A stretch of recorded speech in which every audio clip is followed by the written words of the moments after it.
Inihayag ng Malacanang kahapon, October 17, na itinalaga na ni Pangulong Ferdinand Marcos Jr. si Brigadier General Jesus Nelson Morales ng Philippine Air Force bilang bagong pinuno ng Presidential Security Group o PSG.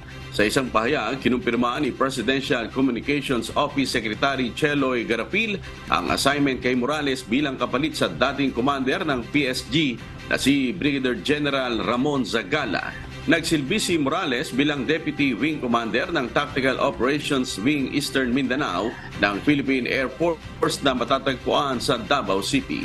Samantala, ayon sa kalihim, mag-a-assume naman ng kanyang bagong tungkulin si Zagala bilang Commander ng Civil Relations Service ng Armed Forces of the Philippines o AFP. Nakomisyon siya bilang bahagi ng regular na pwersa noong August 9, 1994. Makatapos sa Officer Candidate School noong 1994, si Zagala ay naatasan sa iba't ibang unit ng Army at General Headquarters.